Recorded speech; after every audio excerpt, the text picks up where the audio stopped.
नमस्कार, जय महाराष्ट्र. मी डॉक्टर अनिल फळे. M 2032 live मध्ये आपल्या सगळ्यांचं स्वागत आहे. मुंबईमध्ये काय आक्रोश होत आहे आणि राजकीय दृष्ट्या त्याला कोणकोणत्या गोष्टी कारणीभूत आहेत. आता उपमुख्यमंत्री एकनाथ शिंदे यांनी जय गुजरातचा नारा दिलेला आहे. त्याचा निषेध होत आहे सगळीकडून. दुसरीकडे मराठी भाषेच्या संदर्भामध्ये आम्ही किती अनुकूल आहोत म्हणून फडणवीस सरकारने 3 ते 9 ऑक्टोबरच्या दरम्यान मराठी अभिजात भाषा असा आठवडा साजरा करायचं ठरवलेला आहे. उद्या दोन्ही ठाकरे बंधू राज ठाकरे उद्धव ठाकरे यांची जोरदार अशी विजयी सभा होणार आहे. आणि त्या मनसे आणि शिवसेनेच्या म्हणण्यानुसार ही सभा राजकीय नाही हे विशेषत्वाने सांगितलं जात आहे. मराठी भाषा, मराठीचं रक्षण, मराठी अस्मिता या सगळ्या गोष्टींचा विचार करून राजकारण विरहित अशी ही विजयी सभा आहे. या विजयी सभेमुळं भारतीय जनता पार्टी, एकनाथ शिंदे यांची शिवसेना यांच्या बोटामध्ये कशा प्रकारे दुखतंय हे सगळं महाराष्ट्र पाहतोय. आता आपल्या सोबत आहेत ज्येष्ठ पत्रकार संजीव उन्हाळे. संजीव उन्हाळे, माझा पहिला प्रश्न आपल्याला असा आहे की आता हे ठाकरे किती उजवे, भाजप किती चुकतात आहे वगैरे हे सगळं आपण बाजूला ठेवू, परंतु पहिलीपासून हिंदी सक्ती करण्याचा जो उद्योग या राज्य सरकारने करू पाहिला होता तो त्यांना थांबवावा लागला. आणि मग मराठी अभ्यास केंद्राचे डॉक्टर दीपक पवार असतील, भाषा सल्लागार समितीचे अध्यक्ष लक्ष्मीकांत देशमुख असतील, तारा भवाळकर या साहित्य संमेलनाच्या अध्यक्ष असतील, या सगळ्यांनीच त्याला विरोध केला आणि फडणवीस सरकारला ते मागे घ्यावं लागला, ते रद्द करावं लागलं. त्याच्यानंतर त्यांनी समिती पुन्हा एक नेमली. ती समिती डॉक्टर नरेंद्र जाधव समिती. आता त्याचे कोण सदस्य असतील वगैरे अजून ते बाहेर यायचं आहे. अशा सगळ्या परिस्थितीमध्ये मला तुमच्याकडून ऐकायचं आहे की हा लढा जो आहे, हा जो आता रस्त्यावर जो संघर्ष उभा राहिलेला आहे मराठी भाषेच्या मुद्द्यावरून, आणि मग महाराष्ट्राचं राजकारण आणि समाजकारण हे ढवळून निघालेलं आहे सगळ्याच प्रांतामध्ये. अशा परिस्थितीमध्ये आपण असं म्हणू शकतोय का की संयुक्त महाराष्ट्राचा लढा भाग 2 सध्या सुरू आहे? एक तर पहिली गोष्ट अशी आहे की आपल्या बाजूला पाशवी असं बहुमत असताना सुद्धा भारतीय जनता पक्षानं काढलेला हिंदी भाषेचा GR रद्द केला. याच्यावरून असं लक्षात येतं की राज ठाकरे आणि उद्धव ठाकरे हे एकत्र आल्याने एक नवीन वादळ निर्माण होईल याची थोडीशी कुणकुण ही महाराष्ट्राच्या शासनाला लागलेली आहे.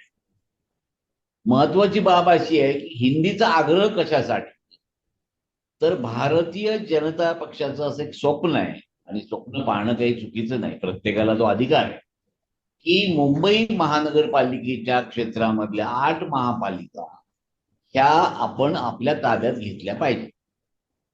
आणि त्याच्यामध्ये गोष्ट अशी आहे की संयुक्त महाराष्ट्राचा पहिला लढा जेव्हा झाला त्यावेळेस मराठी बोलणाऱ्यांची संख्या मुंबईमध्ये जास्त होती. आज संयुक्त महाराष्ट्राचा हा काही दुसरा लढा आपण ज्याला म्हणतो, यामध्ये यांना हिंदी भाषा प्राथमिक भाषा करण्याचं धाडस याच्यासाठी झालं की अमराठी लोकांचा पगडा हा मुंबई प्रदेशावर वाढलेला आहे. त्यामुळे या अमराठी मंडळींच्या जोरावर आपण काहीतरी करू शकतो ह्याचा एक आत्मविश्वास त्यांना होता. म्हणूनच कुठला तो कोण सुनील केडिया हा राज ठाकरे यांना दम देतो, एकेरीवर येऊन बोलतो, आणि इतकंच नाही तर त्याला त्याची पाठराखण हे फडणवीस करतात की अशा पद्धतीने व्यापाऱ्यांना असं अडवणं हे योग्य नाही, कारण कुठल्याही भाषेमध्ये कोणीही बोलू शकतो आणि त्यांना असं लक्षात आलं की कुठल्या भाषेचा तो अधिकार आहे.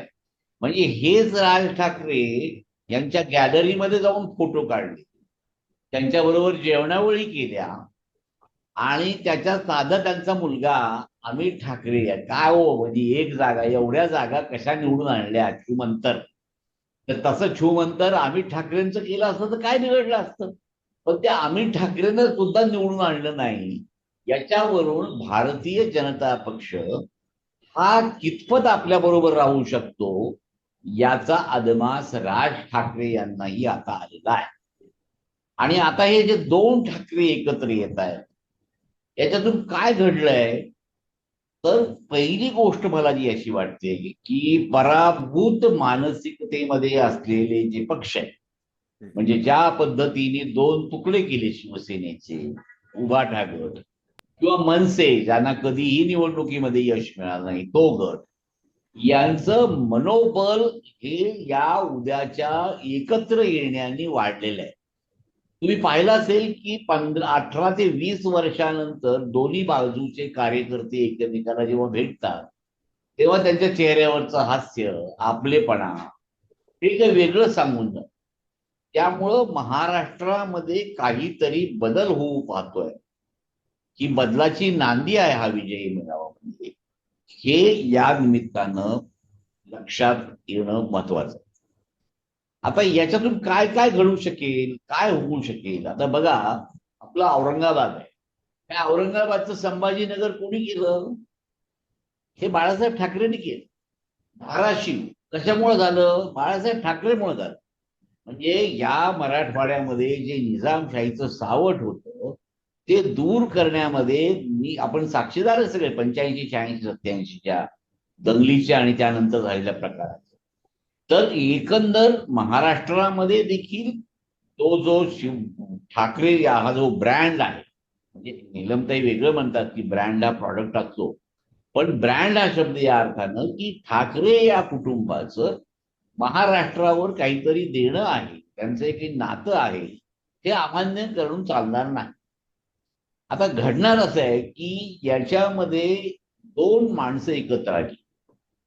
एक आहेत उद्धव ठाकरे, ज्यांना प्रशासनाचा अनुभव आहे, ज्यांना संघटनेचा अनुभव आहे, आणि त्यांना सत्तेचा देखील त्यांनी अनुभव घेतलेला. म्हणजे या तिन्ही गोष्टी त्यांच्याकडे आहेत. नाही म्हणायला ज्यांना एक लालूच दाखवली गेली, काहीतरी आमिष दाखवलं गेलं, अशी माणसं ही शिंदे गटाकडे गेली. पण हाडाचे कार्यकर्ते आणि शिवसेनेच्या शाखा ह्या ज्या आहेत त्या आहेत तशाच आहेत. खरा शिवसैनिक म्हणलं मला काय शिंदे ते गेलं, ते आपले जागच्या जागी राहिलेले आहेत. ते काही फार उभाटा गटाचा जय जयकार करत नाही, पण त्यांना ठाकरेंच्या बद्दल असलेलं प्रेम हे कुठेही गेलेलं नाही. म्हणजे एक असं आहे की संघटना राज्यभर जी आहे ही उद्धव ठाकरेंच्या बरोबर आहे. आता ती दुसऱ्या बाजूला राज ठाकरे आहेत. राज ठाकरे हे अत्यंत मनस्वी आहेत, तेजस्वी सुद्धा आहेत, त्यांचं वक्तृत्व चांगलं आहे, स्पष्ट आणि बेधडक बोलतात. म्हणजे झाडांची जी कत्तल होते ती कत्तल थांबवायची असेल तर आपले मृतदेह जाळणं स्मशानभूमीमध्ये थांबवा, हे बेधडकपणे सांगणारा कुठं नेता तुम्ही पाहिलाय? किंवा तुमचं ते नाशिकचं काय कुंभमेळा होतोय, त्या कुंभमेळ्याला थेटपणे विरोध करणारं हे राज ठाकरे करू शकतात. त्यामुळे राज ठाकरे यांना तरुण वर्ग हा एका दृष्टीने प्रेम करतो, पण गर्दी जमवण्याचं जे कसब आहे ते राज ठाकरेंकडे आहे, हे जवळपास 20 वर्षामध्ये सिद्ध झालेलं आहे. पण गर्दीचं मतात रूपांतर जे करावं लागतं याच्यासाठी लागणारं जे तंत्र आहे हे राज ठाकरेंच्याकडे नाही. ते तंत्र हे उद्धव ठाकरे यांच्याकडे आहे.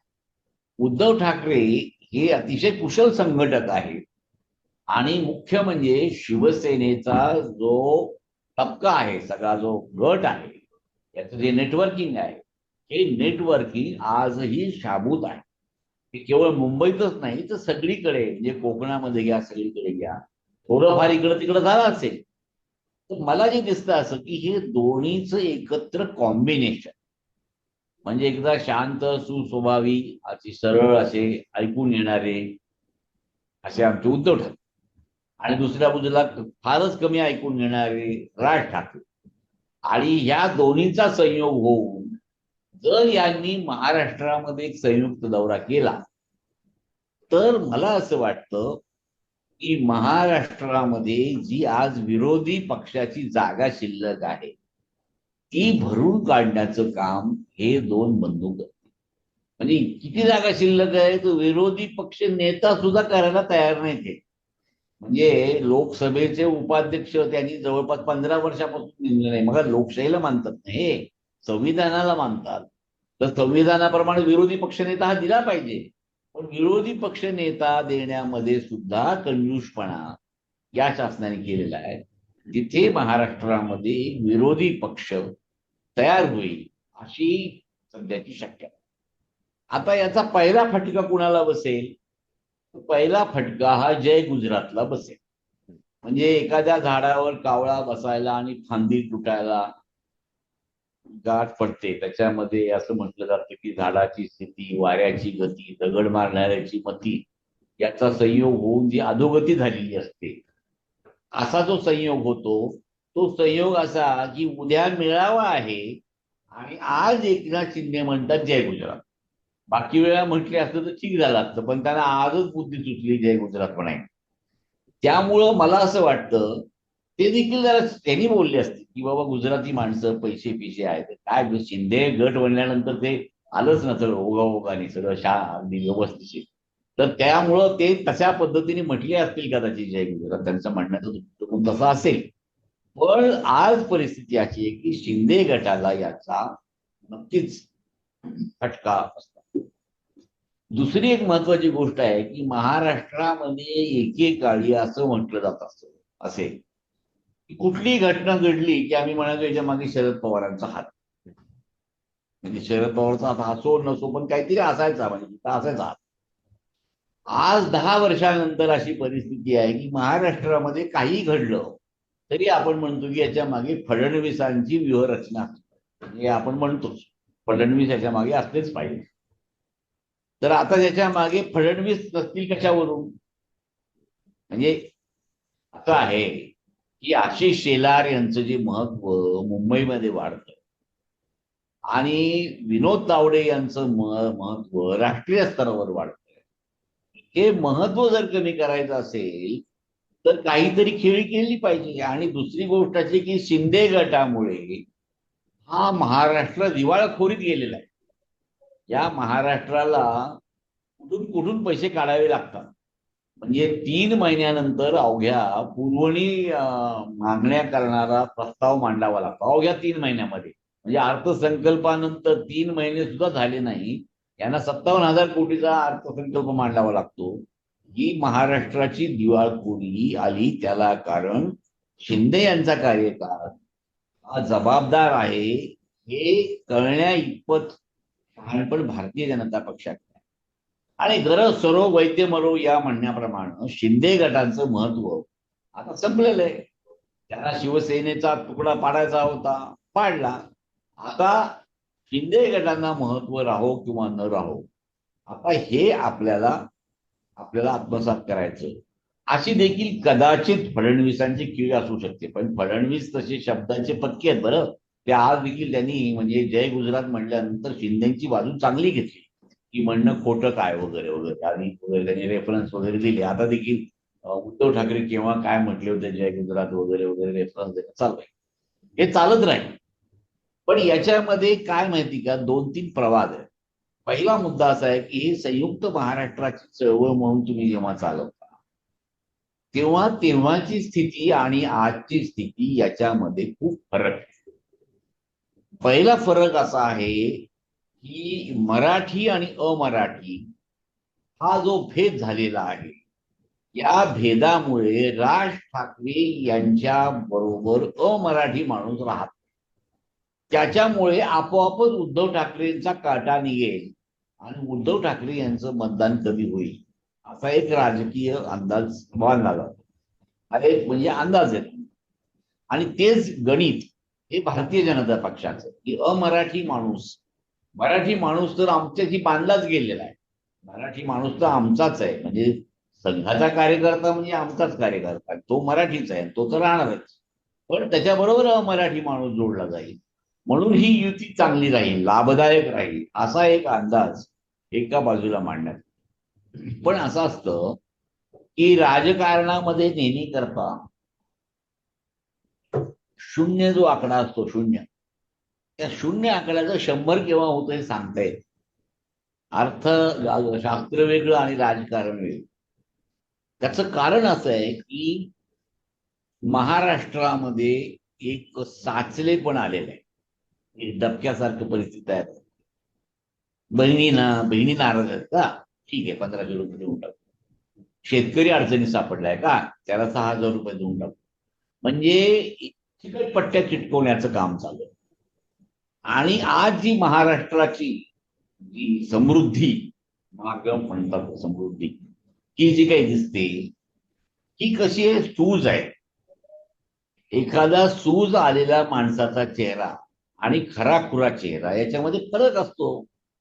तर सध्या आलेली ही सूज आहे, ही सूज जाण्याचं, उतरवण्याचं काम, मला असं वाटतं की हे दोन ठाकरे एकत्र आल्याने आज शेतकऱ्यांचे प्रश्न आहे, हवामान बदलाचे प्रश्न आहे. शेतकऱ्यांचे प्रश्न तर एवढे आहेत की सोयाबीनला भाव नाही ना, कापसाला भाव नाही. भाव तर नाहीच नाही, कुणावर कर्जाचं ओझं आहे, आणि शेतकरी हवामान बदलामुळे प्रचंड अडचणी सापडले.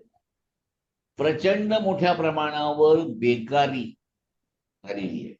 आणि दुसऱ्या बाजूला कौशल्य विकासाच्या नावाखाली मलिदा खाण्याचा कार्यक्रम सत्ताधारी विभागातले वेगवेगळे डिपार्टमेंट करतात. कौशल्य विकास, एकच विकास, कौशल्य विकास. आणि कौशल्य विकासातून किती रोजगार मिळतोय?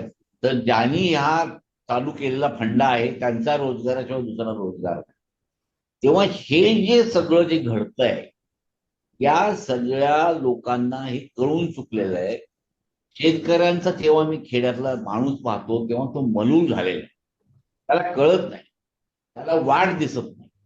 आणि मला असं वाटतं की हे वाटाड्या होण्याचं काम कोणीतरी करण्याची गरज आहे.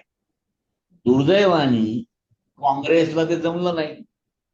त्यांनी ते हर्षवर्धन सपकाळ नावाचे अतिशय चारित्र्य संपन्न व्यक्तित्व त्यांनी नेमलेलं आहे. त्यांचं चारित्र्य खूप चांगलं आहे, पण दुसऱ्या बाजूला काँग्रेसचं चारित्र्य काय हे वेगळी गोष्ट आहे. त्यामुळे ते काही मेळ खात नाही. राष्ट्रवादी काँग्रेसमध्ये शरद पवारांच्या पक्षाची अतिशय कन्फ्युजिंग अशी परिस्थिती आहे. आणि दुसऱ्या बाजूला उद्या विजयी मेळावा होणार म्हणून भरती जोरात चालू आहे. या भाजपत या, त्याच्यात या, पक्षात या, असं चालू आहे. कोणाची भरती केली जाते हे आता नव्याने सांगण्याची गरज नाही. तेव्हा हे जे सगळं चाललेलं आहे याच्यामध्ये एक मोठा प्रक्षोभ लोकांच्या मनामध्ये आहे. त्या प्रक्षोभाला वाट करून देण्याचं काम कोणीतरी करण्याची गरज आहे.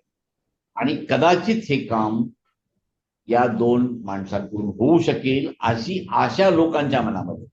त्याच्यातला एक ऑब्लिक असा आहे की उद्धव ठाकरे यांनी स्वतःवरून पराभव झाल्यानंतर अत्यंत वाईट स्थितीमध्ये हे स्वीकारलेलं आहे की आपल्याला भारतीय जनता पक्षाला विरोध करायचा, प्रसंगी आपण कुठल्याही प्रसंगाला तोंड देऊ.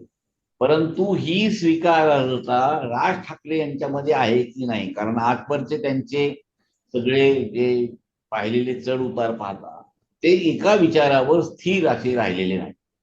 तेव्हा त्यांनी अनेक प्रयोगही केले. असा मला असं वाटतं की राज ठाकरेंनी उद्धव ठाकरेंच्या बरोबर राहण्याचा एक प्रयोग करावा. कदाचित तो प्रयोग सक्सेसफुल होईल, पण तो प्रयोग जरा टिकून करावा. कारण ह्या प्रयोगामध्ये जर त्यांनी माघार घेतली आणि ईडी पीडीच्या नादी जर ते लागले आणि त्याला जर घाबरले, तर मला असं वाटतं की या महाराष्ट्र यांना माफ नाही करणार. तुम्ही आज काय झालेलं आहे, राज ठाकरे आणि उद्धव ठाकरे हे एकत्र त्या दोन भावांच्या प्रेमामुळे आलेले नाही, तर जनतेने जो प्रेशर टाकलं, मुंबईतल्या लोकांनी जे प्रेशर टाकलं, या प्रेशरमुळे ते दोघं एकत्र आले. त्यामुळे तो जनतेचा दबाव हा या ठिकाणी महत्वाचा, जनतेचा रेटा या ठिकाणी महत्वाचा. आता हा जनतेचा रेटा त्या दोघांना एकत्र जर आणू शकतो तर त्यांना एकत्र देखील टिकवू सुद्धा शकतो. मग त्या दोन पक्षाचं विलिनीकरण हो की मनसेचं वेगळं अस्तित्व असून शिवसेनेचं वेगळं अस्तित्व, त्यांनी काही फारसा फरक पडणार नाही. आता दुसरी गोष्ट महत्वाची अशी आहे की भाषावार प्रांत रचना याच्यावर तर आपलं सगळं राज्य आधारित आहे. म्हणजे मराठीचा आग्रह धरला तर काय चुकलो, आपली भाषावर प्रांत रचना झालेलीच आहे. म्हणजे कामराजनी त्या तामिळनाडूमध्ये जेव्हा होते ते तामिळी भाषेमध्ये बोलत होते, पण त्यांनी तो पॅटर्न मांडला. दुसऱ्या राज्यामध्ये शेजारच्या कर्नाटकात जा बरं, तुम्ही आंध्रामध्ये जा, तुम्हाला त्या ठिकाणची मातृभाषा सोडून दुसरा अभिमानच नाही. मराठवाडा, मराठी महाराष्ट्र हा सगळा भाग एक असा आहे की जो सहिष्णू आहे, ज्यांनी सगळ्यांना स्वीकारलं. पण ही स्वीकारार्हता ही पराभवाच्या मानसिकतेमध्ये जर बदलत असेल तर मला असं वाटतं की मराठी माणूस या ठिकाणी जागा होईल. पण मताच्या गणितामध्ये मुंबईच्या हे कितपत बसेल याला मला अजूनही शंका आहे. म्हणजे शेवटी भारतीय जनता पक्ष हा अतिशय हुशार असा पक्ष आहे. अलीकडच्या काळामध्ये ते नेरेटिव्ह सेट करतात. ते काय नवीन नेरेटिव्ह सेट करतील काही सांगता येत नाही. रात्रीतून ते नेरेटिव्ह सेट करतात, तेव्हा ते नेरेटिव्ह जर त्यांनी काही नवीन सेट केलं ते माहीत नाही. परंतु मला असं वाटतं की महाराष्ट्र हा क्रिएटिव्ह सुद्धा खूप आहे, तेव्हा हे काहीतरी घडवेल अशी आशा सध्या तरी वाटते. नाही, हे बघा उन्हाळे साहेब, तुम्ही प्रत्येक मुद्द्याला स्पर्श केलेला आहे. म्हणजे ठाकरे बंधू एकत्र, प्रादेशिक अस्मिता या सगळ्या मुद्द्यांना स्पर्श केलेला आहे. आता याच्यामध्ये मुळात असं आहे की महाराष्ट्राचं राजकारण एक हाती हे भारतीय जनता पार्टीच्या हातात आहे.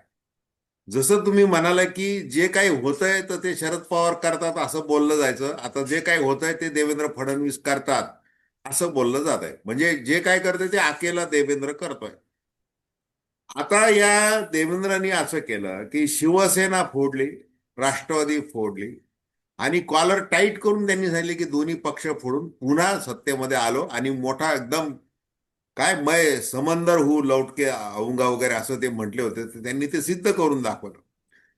आता याच्यामध्ये मुंबई महानगरपालिकेसह इतर ज्या महानगरपालिकांच्या निवडणुका आहेत, जसं तुम्ही मुख्य जे मुंबई पट्ट्यातल्या 8-9 ज्या महापालिका आहेत सगळ्या, त्या त्या जिंकायच्यात कोणत्याही परिस्थितीमध्ये. आणि त्यासाठी अमराठी मतांची एकजूट ही आपल्या सोबत आली पाहिजे. मग हिंदी भाषिकांची संख्या तिथं वाढतीये, बाकीचे सगळे दक्षिणेतले देखील परप्रांतीय आहेत. मग ठाकरे विरुद्ध परप्रांतीय असा जर लढा लागला तर तो आपल्या फायद्याचा ठरू शकतो. त्याच्यामुळे ते काही आतून काही उद्योग झालेला आहे का ते एकदा नीट बघावं लागणार. मला मुख्य असं विचारायचं आहे की ह्या म्हणजे एका शिवसेनेच्या 2 शिवसेना केल्या, उद्धव ठाकरे आणि एकनाथ शिंदे, ती फूट पडली आणि मराठी मतं म्हणून परप्रांतीयांच्या विरुद्ध लढणारी महाराष्ट्र नवनिर्माण सेना आहे. म्हणजे असे 3 भाग त्याचे केले. आणि अशा परिस्थितीमध्ये एकनाथ शिंदे असं म्हणत आहेत की जय गुजरात आणि अमित शाह मेरे पीछे चट्टानों की तरह खडे रहते हैं, खडे रहे हैं, असं त्यांनी ते गुजराती समाजासमोर असं ओतप्रोत असं भाषण केलं, शेरो शायरी केली त्यांनी आणि ते जय गुजरात असं बोलले ते. आता मुळात एकनाथ शिंदे यांनी हिंदी सक्तीला एक तर विरोध करायला पाहिजे होता, परंतु त्यांच्याच मंत्र्यांनी तो GR काढला 16 एप्रिलला. ते एक झालं. त्याच्यानंतर त्यांची कोंडी झाली, गोची झाली. मग ते लक्षात आल्यानंतर मग ते बोलायला लागले की हो आमच्या मंत्र्यांनी विरोध केला होता. आता हे जय गुजरात जे बोलणं आहे म्हणजे याचा अर्थ एकनाथ शिंदे यांना संयुक्त महाराष्ट्राचा लढा काय होता आणि तुम्ही जे सगळं व्यवस्थित जे सांगितलंय भाषावार प्रांत रचना कशा प्रकारे झालेली आहे आणि शिवसेना 107 ते हुतात्मे, बाळासाहेब ठाकरे, प्रबोधनकार ठाकरे, त्यांची मतं काय होती, त्यांचं संयुक्त महाराष्ट्र आंदोलनामध्ये त्यांचं ठाकरे हे महत्व किती होतं आणि मग ठाकरे ब्रँड. अशा परिस्थितीमध्ये आता एकनाथ शिंदे यांचं काय होणार हे शेवटी जाता जाता सांगत होते. त्यांचं राजकारण कोणत्या दिशेला जाईल. जसं तुम्ही ठाकरे बंधू एकत्र राहिले तर काय होऊ शकतं हे व्यवस्थित सांगितलंय. की मुंबईच नाही तर महाराष्ट्रामध्ये काय होऊ शकतं आणि जी विरोधी पक्षाची जी काही स्पेस आहे हे ऑक्युपाय कशी करू शकतात हे तुम्ही सांगितलं. तर आता मग ह्या एकनाथ शिंदेच्या शिवसेनेचं काय होणार? काय वाटतं तुम्हाला? एक असं की एकनाथ शिंदे यांनी पहिल्यांदा जाहीर केलं होतं की बाळासाहेबांचा विचार घेऊन मी पुढे चाललेलो आहे. आता विचार घेऊन ते पुढे म्हणजे कुठे, आता हे अजूनपर्यंत जनतेला काही कळलेलं नाही. आज त्याचा उलगडा झाला की त्यांनी जय गुजरात म्हटलेलं आहे. म्हणजे की मराठी बद्दल ठाकरे यांनी काय काम केलेलं आहे, मराठीचं त्यांचं काय प्रेम होतं, त्यांनी काही असं गुजराती आपलं गुजरातला विकून टाकायचं सगळं असं नव्हतं. एक लक्षात घ्या की राज आणि उद्धव यांच्या एकत्र येण्याने काही घडो किंवा न घडो, पण अदानी आणि अंबानी यांना चाप बसेल अशी परिस्थिती तयार होईल. म्हणजे अक्षरशः त्या उखंड्यापासून प्रत्येक गोष्ट अदानीला देणं चालू झालेलं. म्हणजे आता काय राहिले, धारावी तर दिलीच. तर हे जे सगळं राजकारण उघड्या डोळ्यांनी शिंदे पाहत होते. शिंदेची माणसं म्हणजे आता त्याचं एकेकाचं वर्णन काय करावं, प्रत्येक जण त्याच्यातले सगळे भारी, म्हणजे यांनी ज्या पद्धतीने पक्ष वाढवला त्याच्यामध्ये पैसा जे आहे मुबलक असा करून वाढवला. आणि अजूनही शिंदे म्हणजे देणारे, घेणारे नाही, देना बँक, त्यांनी त्यांचं स्वतःचं वर्णन केलं. त्यामुळं मला असं वाटतं की शिंदे गटाला या पैशाच्या जोरावर आपलं अस्तित्व टिकवण्याचा ते प्रयत्न करतात. म्हणजे अगदी महानगरपालिकेच्या निवडणूक असो, यांचा रेट 5,000 निघाला तर ते 7,000चा रेट काढतात, 7,000 नंतर 10,000चा रेट काढतात. आणि दोन्ही ठाकरे काही रेट काढू शकणार नाही, त्यांचं रेट कार्ड काही फार मोठं नाहीये. तेव्हा येणाऱ्या काळामध्ये ही खरी महाराष्ट्राची परीक्षा राहणार आहे की धनशक्ती मोठी की या अस्मिता या महाराष्ट्राची खरी की मोठी, हे मला असं वाटतं की याची परीक्षा. एक लक्षात घ्या की दोन जेव्हा पक्ष फोडले, राष्ट्रवादी आणि शिवसेना, हे मराठी जनतेला आवडलं नाही आणि हे लोकसभा निवडणुकीमध्ये महाराष्ट्राने दाखवून दिलं. आता विधानसभेमध्ये काय चमत्कार झाला याचं गूढ अजून उकलायचं. पण एक गोष्ट खरी आहे की महाराष्ट्रातली जनता ही अशी असहिष्णू नाही. म्हणजे अशा पद्धतीने पक्ष फोडणं, अशा पद्धतीने घडणं, हे राजकारण हे महाराष्ट्राचं राजकारण नाही. हे महाराष्ट्राला बिघडवणारं राजकारण मधल्या काळात घडलेलं आहे. आणि त्याचे प्रणेते, त्याचे नेते, त्याचे उद्गाते हे खऱ्या अर्थानं एकनाथ शिंदे आहेत. त्यांना प्रमोट करणारे अर्थातच अमित शहा आहेत, फडणवीस आहेत किंवा भारतीय जनता. आता कोणी कुणाला प्रमोट करू शकतो, पण प्रमोट झाल्यानंतर आपण प्रमोट व्हायचं की नाही हे ठरवणारं आपण आहेत ना शेवटी. तर मला असं वाटतं की एकनाथ शिंदे यांनी स्वतःला जे प्रमोट केले, हे जे चित्र आहे हे चित्र येणाऱ्या काळामध्ये निश्चितच बदलेल. आणि या सगळ्या गटाची जी अवस्था आहे याला भारतीय जनता पक्ष किती थारा देतो याच्यावर एकनाथ शिंदे यांचं भवितव्य अवलंबून आहे. कारण कसं आहे की आजच्या फडणवीसांचा जो स्टँड घेतला आणि तो आजच घेतला, म्हणजे उद्याच्या विजय मेळाव्याच्या पूर्वसंध्येला घेतला की आम्ही याच्या विरुद्ध कडक कारवाई करू, जर अमराठी व्यापाऱ्यांना जर असहिष्णू पद्धतीने वागवलं तर आम्ही कडक कारवाई करू. म्हणजे याचा अर्थ भारतीय जनता पक्ष साम दाम दंड भेद आणि त्यांचं बहुमत या बळावर राज ठाकरे आणि उद्धव ठाकरे यांच्या शक्तीला बऱ्यापैकी चेकमेट देतील असं आजचं तरी चित्र दिसत. आणि ते चेकमेट देण्याचा प्रयत्न जेव्हा जेव्हा करतील तेव्हा तेव्हा संघर्ष घडेल. या संघर्षामध्ये जर उद्धव ठाकरे आणि राज ठाकरे जिंकले तर मराठवाड्यात महाराष्ट्राची जनता त्यांना डोक्यावर घेईल आणि ते जर त्याच्यामध्ये चेपले गेले तर मग मात्र हा गट पुन्हा मातल्यासारखं करणार, काही होणार. तेव्हा मला असं वाटतं की घोडा मैदान समोर आहे. आज त्याच्या युद्धाची रणशिंग मला वाटतं दोन्ही साईडनी फुंकलं गेलेलं आहे आणि आपण बघू घोडा मैदान काय फार नाही दिवस जाणार असे लवकरच कळेल. येणाऱ्या महापालिका निवडणुकीमध्ये दूध का दूध आणि पाणी का पाणी होईल. परंतु एक गोष्ट खरी की उभाटा गट असो की मनसे असो हे अक्षरशः जे ग्राउंड झिरोवर आलेले आहेत. म्हणजे त्यांची अवस्था अशी आहे की 5 आमदार 10 आमदार यांचे 10 नगरसेवक तरी निवडून येतील का नाही अशी परिस्थिती जी झालेली आहे.